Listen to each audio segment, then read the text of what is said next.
claquete. Muito. Oi, eu sou Isabela e você tá ouvindo Muito Pel.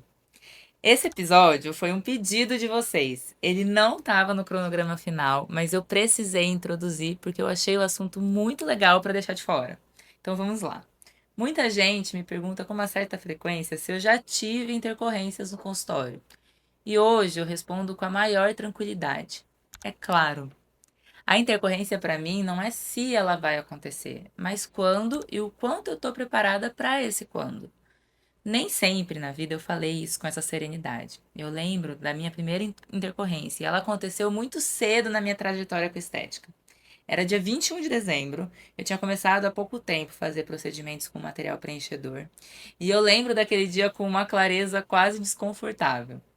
A consulta, ela foi bem feita, o planejamento foi dentro do que eu sabia naquela etapa, o procedimento aconteceu praticamente tranquilamente. Praticamente não, totalmente tranquilamente.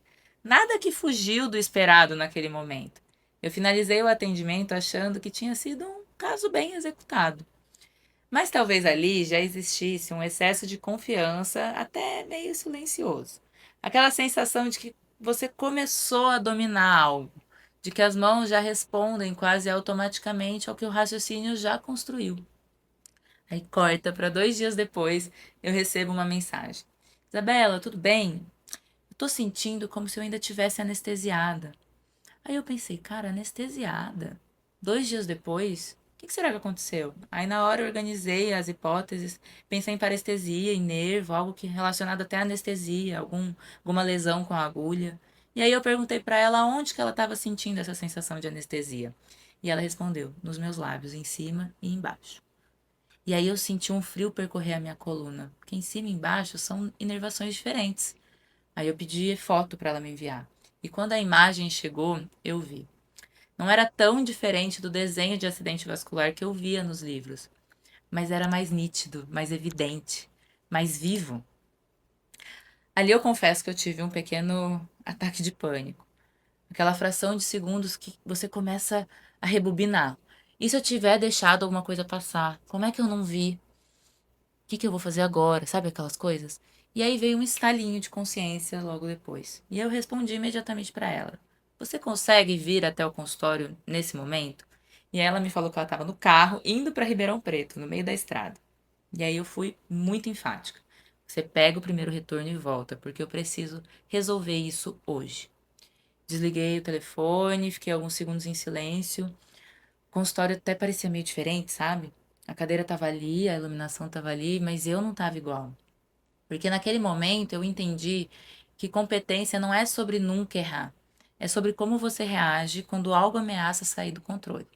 E aí ela voltou. Eu conduzi o caso, fiz o manejo necessário, acompanhei super de perto, revisei a perfusão 1000 vezes, revi coloração, revi sensibilidade. Se eu via qualquer sinal mínimo que me deixasse na dúvida, eu tratava novamente. Eu não queria margem para o erro novamente. Eu queria clareza.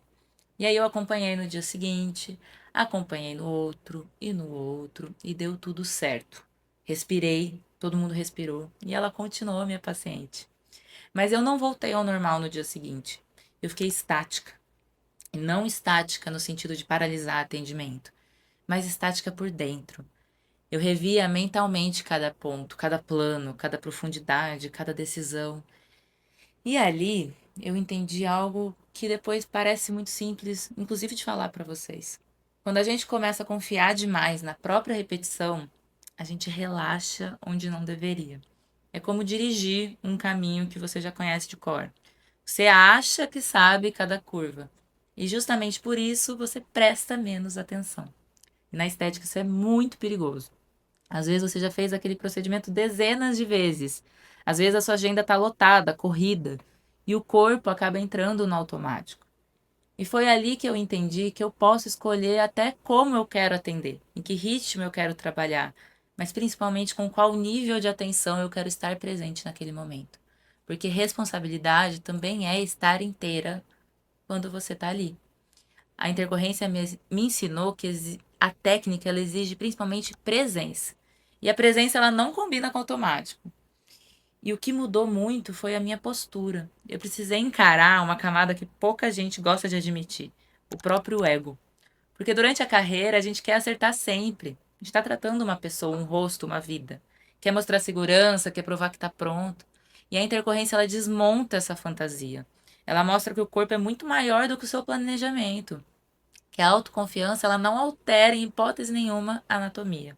Que a mão firme não combina e não vai de encontro muitas vezes com a imprevisibilidade biológica. Eu me lembro de um professor que um dia disse para mim que nunca tinha tido intercorrências. E naquela época aquilo soava como excelência, mas hoje eu penso um pouco diferente. Ou ele teve e não reconheceu, ou ele teve e não quis contar para mostrar uma autoridade ou um conhecimento na área, ou talvez ele não tenha feito procedimentos o suficiente para que a estatística chegasse até ele. A intercorrência não é a ausência de competência, é a consequência da prática. Quem faz, eventualmente enfrenta. Quem enfrenta, amadurece, especialmente profissionalmente. O que define a maturidade não é dizer nunca aconteceu comigo.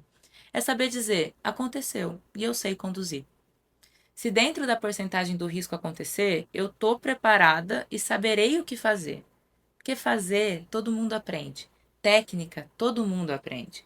Agora, tratar o que dá errado e saber resolver é o que realmente diferencia em um mercado de muitos. E depois disso eu mudei. Com o tempo eu comecei a enxergar e até compartilhar com outras pessoas da minha área a forma como eu passei a ver um rosto. O rosto, para mim, ele tem grandes rios. E alguns deles se encontram. A carótida interna e a carótida externa, por exemplo, elas se encontram normalmente aqui perto do dorso nasal e da glabela.